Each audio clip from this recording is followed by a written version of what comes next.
How's it going, everybody? Podcast number 3 here. Nick here, Andrew on my left. And we got a special guest today here to talk New York Mets baseball. We got my good pal, Matthew Granelli. Yeah, And, thanks for having me. Pleasure to be here. Anytime. So just want to get right into it. The Mets have high hopes for this year. They got hot late at the end of the year and made a push for the second wild card, but it was too little too late. So I just wanted to ask you, Matt, what do you think the outlook for 2020 when it starts is? Yeah, I mean, I think it's very hopeful this year. You know, we kind of turned a lot of heads last year, especially late in the season, like you mentioned. But you know, that bobblehead. Who is that? Tom Seaver. The goat.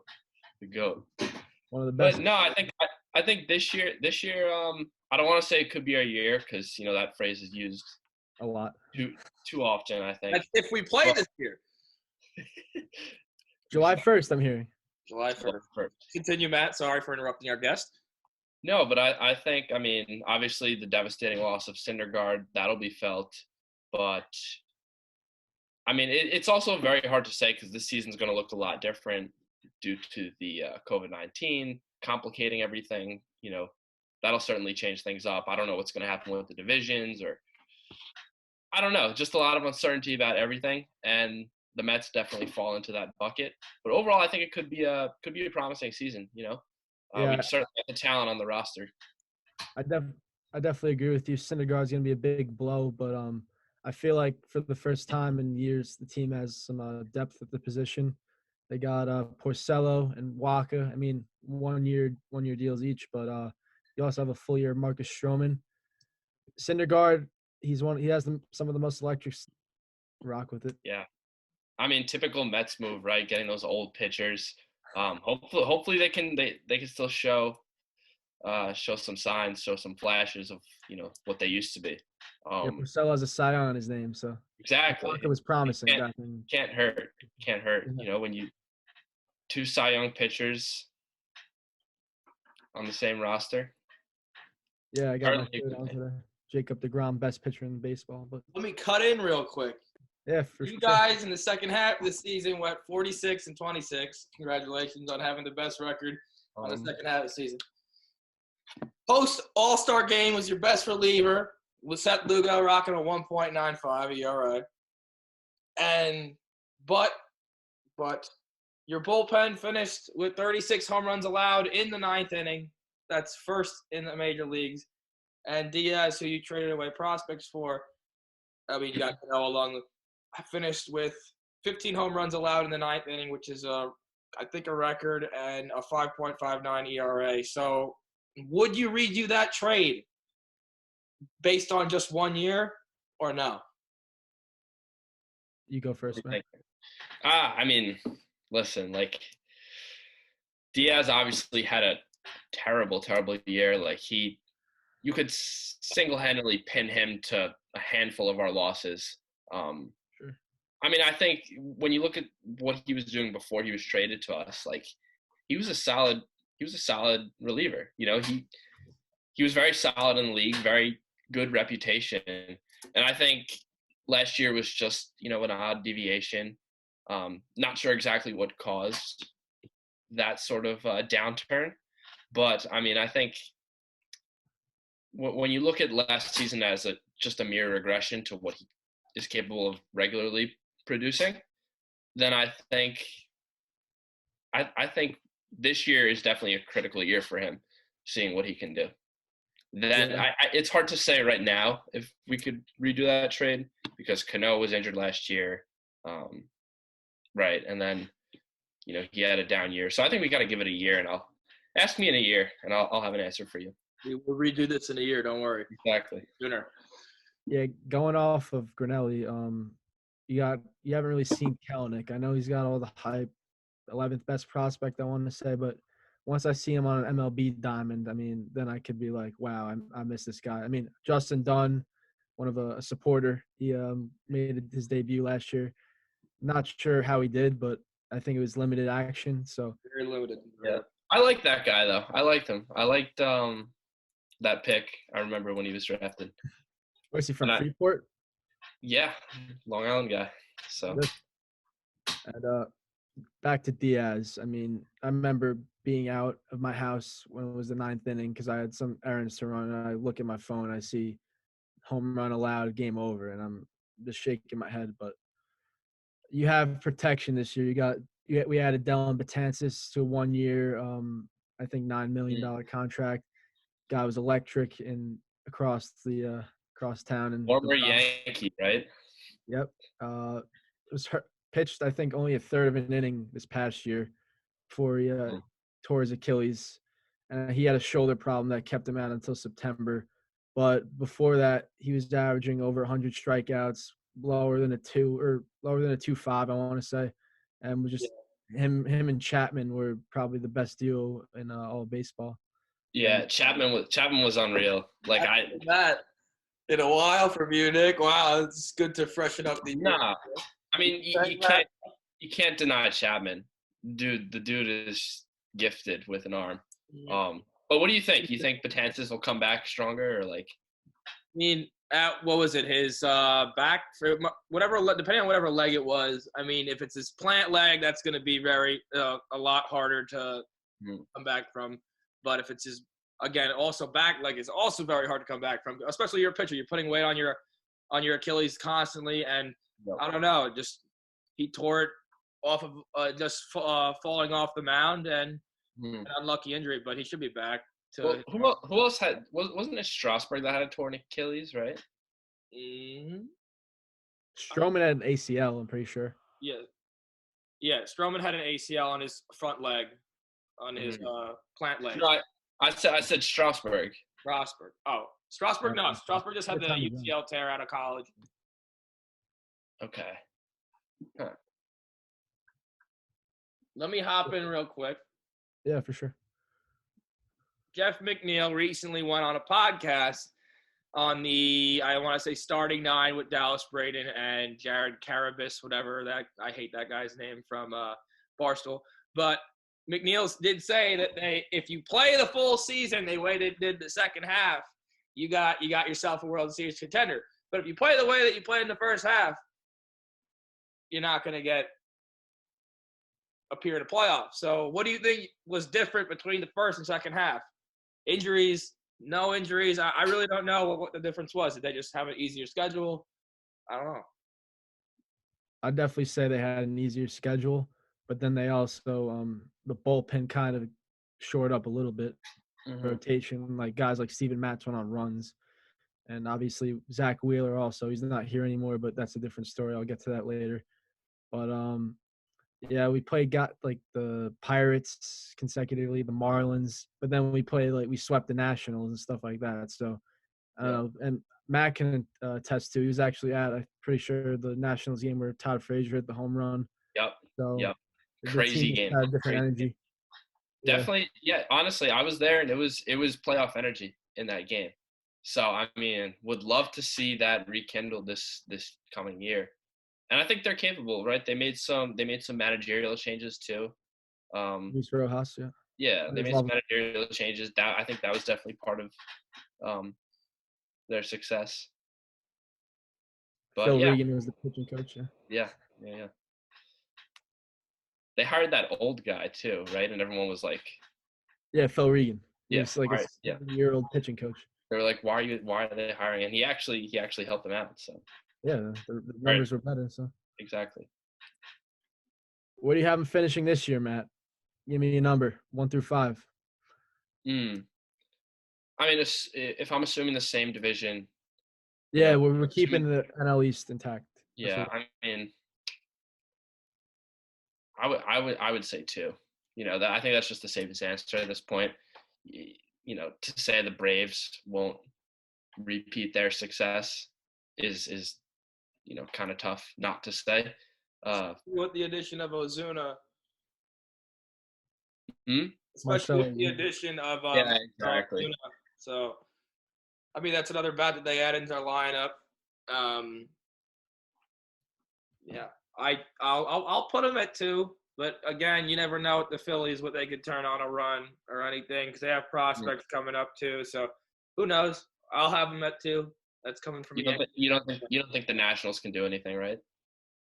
They have, in my opinion, they have the best rotation in baseball. You got Corbin, you got Scherzer, you got Strasburg, all top guns, all every year competing they're in the top 5 in Cy Young votes.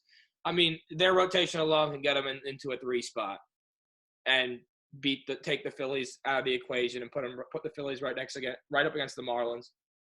But if the rotation stays healthy for them, who knows? They could get as high as 2. Who knows? It all depends on how the season goes, injury-wise. Well, I think you said putting the Phillies up against the Marlins. Let's all like acknowledge that like there's a gap. Like it's the 4, and then the Marlins are like low. Marlins are baseball. It's like not even close. I agree with that. The Phillies, I mean, they had Harper, Real Muto, Hoskins. One sec. I just have to say real quick. If this part's getting cut out, the recording's randomly stopping, but we're just going to continue on with the show. Okay? We're good? All right. Continue. So Segura, McCutchen, and this team goes 81 and 81. You had a Didi Gregorius who, if the Yankees really wanted to keep him, they would have kept him. There's got to be something there. And then you had a Zach Wheeler, which I understand he throws one of the like hardest fastballs in the league. And then solid ERA. I mean, low walks, but is he really going to move the needle? He can't pitch. It's him and Nola. Then like Nick Pivetta is their 3. Nick Eflin. Pavetta's a 5 on any other team, in my opinion. What'd you say? Pavetta's a 5 on any other team. Yeah, exactly. Absolutely. So, I mean, you can't – sure, the offense can be great. And Wheeler's, I don't think he deserved what he got. But that's also – I mean, I would have taken him back, of course. He's a good 3. I mean, we'll see if he steps in as a 2 with the Phillies. But that was a crazy contract. What did they give him? I want to say 118. 118. So it's in the mid-20s he's getting like. And we know our ownership, Matt. We're not gonna. Oh, no way. Yeah, we're not. Honestly, I feel like I wouldn't even want them to spend that much on a pitcher, you know? Unless it's DeGrom or Garrett Cole. I would pay that for DeGrom and maybe Syndergaard. He's got to be back like 2016. He's got to have multiple healthy seasons in a row, and then maybe he can get that kind of money. And lower the ERA by around 2 points. Right. Then talk to me. Then I will sign a contract for the guy, no matter what team he played for or is playing for, or trade for. That's coming from me. Yeah, we'll see. I mean, all right. Next question here. 2 guys that were on the Mets roster that we kind of forgot about. Jed Lowry, I think he only had less than 10 ABs, and then La Potencia, a.k.a. Yoenis Cespedes, did not have an at-bat last year, and he missed almost all of 2018 also. What kind of impact do you see out of them this year? I think Lowry could definitely be reliable off the bench. If hopefully none of our players get hurt in the infield, but, if that so happens, you could plug him in. He's kind of a utility player, isn't he? Yeah, he could play over the diamond except first. Exactly. So you could like infield. Yeah, you could plug him in just about anywhere. I see him making an impact. He's got an impressive resume. What's that? Switch hitter. Switch hitter, yeah, for sure. Cespedes, on the other hand, I mean, I don't know. I'm a little hesitant to say that he's gonna be an impact player next year, just because I feel like Tom Seaver says no, he agrees. Tom Seaver doesn't like La Potencia. Yeah, I don't know. I don't want to criticize the guy, but I mean, I just kind of see him as a lazy player. Not really motivated to make the team better, in my opinion. And that's not like, I'm sure he's a great guy. I'm sure but I don't see him really. I mean, I don't know. We'll see what happens. I could be wrong, but hats off to you. Andrew's clapping over there. I am clapping. What do you got to say? I got to say about Yoenis Cespedes. If there was a universal DH for the National League and American League, be my guest. Put him in your lineup. But J.D. Davis can play left field perfectly fine. McNeil can play the outfield if he needs to. Dom Smith can catch a fly ball. I don't know about that. But I get Yoenis Cespedes has the arm. If he has the arm, put him in right field. Do not put him in left field. Do not put him in center field. It is outfield liability if he is on the field, in my opinion. He can throw anyone out in the game, but again, he also hasn't been at an MLB plate in how many years? How do you know what he's gonna do? How do you know what he's gonna do? I don't know. Subway Series of 2018. That was his last game. Really? Came back for one game. That's right. Hit a home run off of I don't remember who. I don't care. I don't know what he's doing. Like, what do you think Cespedes is doing right now during quarantine? Riding a cow up and down his ranch and hunting boar and breaking his heels over and over again. I don't know. I mean, maybe is his private club open to play golf? I don't know. He bought it. Yeah, he's got a mean swing. That guy could drive it over 300 yards. I believe that. My buddy Thomas. I don't know if he can get up there, but we'll see. Thomas. Yeah. Nick's you're a pretty big golfer, so I am. I trust your analysis of his swing. Who knows? I mean, if he's staying active playing golf, he could surprise us next year. Yeah, who knows? But I'm just saying, if I were you Met fans, I'd rather have like a J.D. Davis out there, or even a prospect out there, or even our outfield's crowded now. Like we signed. Who was that guy? The center fielder. Risnick, traded from the Astros. Yeah. He had like 100 plate appearances last year. Defensive specialist. He can bang some home runs, man. So he's a little bit better than Lagares, Matt. Yeah, I mean offensively, or yeah. I mean nobody's better than Glove Lagares. is fine. Nobody's better than Lagares defensively. I won a Golden Glove in 14. Oh my goodness, he is still very good. He's with Padres now. Roaming the outfield at Petco. Did not know he was with the Padres. I didn't know that either, but hats off to him. I mean, that's a beautiful stadium, I hear. Yeah, I've heard the same. Wish I could get out there one day. Honestly. So let's look beyond 2020 and let's look at the prospects. So I got top 5 written down. I got Ronnie Mauricio, who's number 62 on the MLB Top 100. Mm-hmm. He's a shortstop. Francisco Alvarez, number 63, catcher. Andres Jimenez, shortstop, number 84. Brett Batty, he was our last year's first-round pick. He's number 93 and is a third baseman. Presumably, he could be the next David Wright, but that's way too far in advance to talk about. And then number 5, Matthew Allen. He's unranked, but has electric stuff. 95 plus fastball. So what do you have to say about this list? Is there anyone that jumps out to you? I was looking earlier about our catcher situation. You got Ramos expiring contract next year, right? Right? He has a club option. I'm pretty sure. Okay. But it's within the next 2 years, same thing. Yeah, he's expiring soon. And you have this kid Alvarez, who's supposed to be very good. And I think, at least in my opinion, a very underrated problem for the Mets has been having a consistent catcher. Especially with the talented pitchers, you want someone that's reliable behind the plate. And Ramos has been okay. He's been good, a little streaky, in my opinion. I don't know. What last year with a 26-game hitting streak. What's that? He finished the year last year with a 26-game hit streak, man. Yeah. I mean, he started off struggling from what I remember. Yeah, he picked it up. He's not the best defender, but he'll hit. I don't mind. Right. He'll definitely hit, but I'll sacrifice. Yeah. Question. Then, I have a question for you, Nick. So, do you take the club option? Do you call up Francisco Alvarez, or do you go after free agent next year? I think Yadier Molina. Do you put him behind a dish to give Jacob deGrom probably one of the best years that he will have, even better than his Cy Young. I think Yadi could provide that for him, just for pitch calling wise, game wise, and defensive wise. He can help out DeGrom 100 times more than I think Francisco Alvarez. But again, I never seen the guy play. Neither have I. Wilson Ramos, in my opinion, is a little bit of a lazy man behind the dish. Guy can hit, but what's your opinion?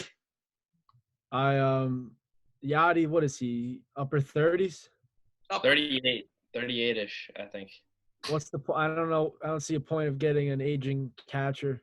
I mean, and he said, what's it called? It's only if the Cardinals don't give him the extension, which I assume he's going to finish his career as a Cardinal. They'll figure it out. If he's on the market. No.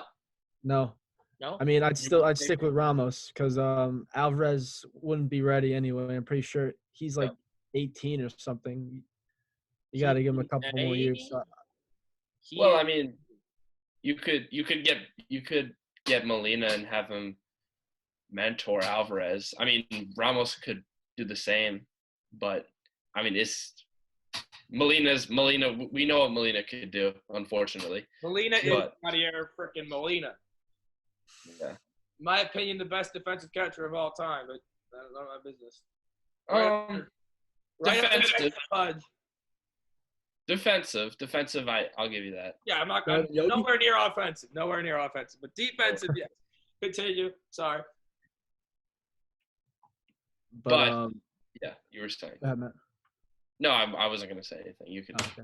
Yeah, but I say Alvarez needs a couple years, so I'd stick with Ramos, honestly. Yeah. We'll see. I mean, that catcher position's always been like, since Piazza, honestly, right? Yeah, it's always been just a gaping. No, since LaDuca, Nick, come on. A couple years of him. Piazza was like offense and defense. So. Yeah, he was fantastic. But yeah, black uniforms. They're talking about bringing those back too. Would love to see that. Yeah, honestly. For like even if it's just for like a Sunday home game, like. Yeah, honestly, I think they're gonna bring it back. Like Alonso said it. McNeil said it. Stroman. They're gonna bring it back. It's like just a matter of time. Also, going back to the prospects, I've noticed 2 of the top 5 are shortstops. So, there's been talk about Rosario. His defense was a little like up until June, I guess. Do you think moving him to center field is like logical, and then bringing up one of these guys to play short? I don't think so. I've never seen Rosario play center field. I know he's never played it before, but yeah, they're gonna get him reps or something. We tend to like to move people out of position. So, that would mean that who's our starting center fielder right now? It's that. It's not set, but if I put money on, I'd say Brandon Nimmo. Okay. I guess it all depends how he does then, right? Because Nimmo's another one that's kind of make or break. We've seen him go on streaks. We've seen him. He just had a bad neck last year. Yeah, that's true. Also, snub in 18 or whatever it was. Yeah. But from left to right, I'd say Davis, Nimmo, Conforto. That's the 3 you want. I would keep Rosario. I think this is going to be a big year for Rosario. Yeah, he played well at the end of the year. He was hitting 100. So I think hot streak the team had. I think you wait it out this year, see how he plays, and then, I mean, you don't need to move him to center field. You don't need to on the team if you have those kind of prospects. If you have guys that somewhat crack the top 100 here and there every now and then, I mean, you really don't need Rosario on your team. You have outfield prospects that are eventually, by the time that they're ready, the outfielder should be ready too. And by then, who knows where Rosario is going to be, what positions he's going to play. And to be honest, you don't need to have someone go out. I would rather you guys go out and get someone to go play the outfield than just move a shortstop out there. Because then again, he can get all the reps he wants. But the thing is, he hasn't been playing that position all his life. Mm-hmm. So I would rather you guys go out and buy someone or but your organization won't buy anyone. I was gonna say that might be a hard sell. I'd also you rather homegrown your team. And there's enough guys. There's even a guy from last year's draft, Jake Magnum from Mississippi State. Guy absolutely raked for Mississippi State. He's number 25 in your prospect list. He's right out of college. He's ETA 2022-ish. Play all three positions in the outfield. And then you got a few other guys out there for your prospect list that can also play the outfield. So why not? You don't need Rosario to go play center field. Him leading trade your bait. team wouldn't be a. Yeah, that's a good point. I agree with that. Trade bait also. Who? Rosario? Any of there's 3 shortstops, so any of them, one could be expendable. Mm-hmm. Unless you want to move one to second when Cano's done. Yeah, that's a very good option too, I think. Or McNeil too. Like there's endless possibilities, really. Yeah. Versatile roster. Yeah, that's what I think. This roster is going to be more flexible, than we've seen. That's what Brody's goal was. Yeah, I like that, honestly. But we'll see. We'll see how other teams like it. That's really for them to decide. Any last thoughts, Andrew, Matt, before we wrap up here? Do you want to talk about Pete Alonso? Oh, for sure. I don't think we touched on him. Actually, yeah. The best player on the team. Or no, best offensive player. Sorry, I'm getting ahead of myself. Best offensive player in New York, but no, I mean, nonetheless, I expect him to regress a little bit, just because last year was just unreal. But who knows? I love the guy. He's a great leader, just a great all around guy. He'll be your next captain. Oh, 100%. I think he has something that not a lot of players have, and it's easy. It's very easy to see that. I think it's very easy for us to rally around him. Yeah, I had the opportunity to meet him last May.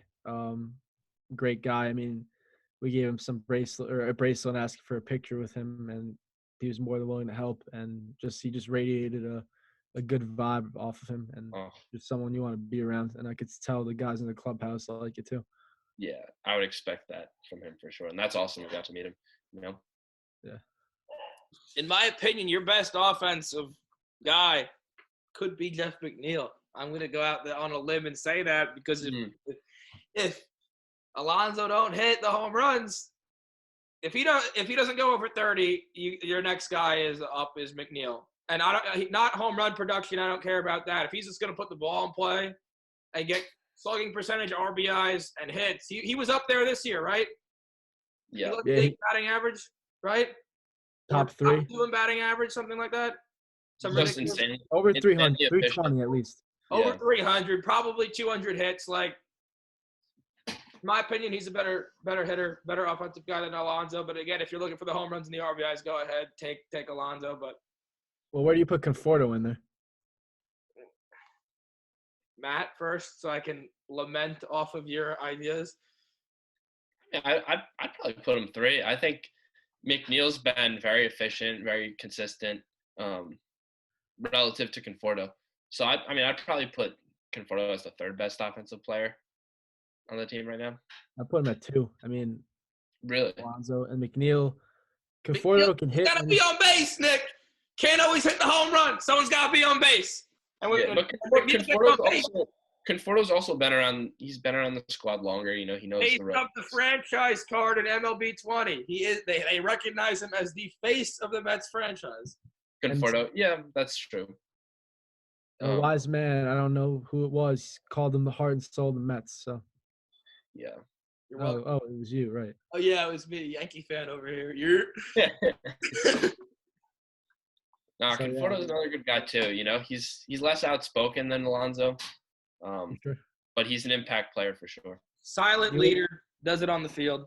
Exactly. I don't mind those guys. I like that. They get it done. Yeah. Any last remarks or closing remarks? Subway Series, who wins? Yankees. You think so? I think we could take a game. But if it's DeGrom Cole, I'm taking DeGrom. I agree with that. We shall Then, see. We shall Then see. if it was Severino, Syndergaard, be a tough one. But I think it come down to the bullpen. Exactly. The Yankees have the better one right now. I don't know. Yes. I don't know. By far. It's not even a question. Sorry. Until Diaz can prove himself, then we Which can he talk. could. Which he could. And Betances, I don't know. I think we have one of the better bullpens in the league now. As one of the top sports reporters on Long Island said, he needs to work on his slider like no one else knew about that before. Nick knows exactly who I'm talking about. And if you ever watch this, your articles are terrible. Thank you. All right. Well, thanks, guys. Matt, thanks for joining us. And to the viewers, if you have any comments or anything you want to talk about more about the Mets, just leave a comment and we'll get back to you. Thanks, Please guys. subscribe. Please subscribe. For sure. Like, comment, subscribe. That's it. Instagram link is going to be in the bio. Not in the bio, in the comment section. All right. So I'll pin that. Go follow, subscribe, like. You know the deal. All right. Yep. Thank you. Thank you. Later, guys.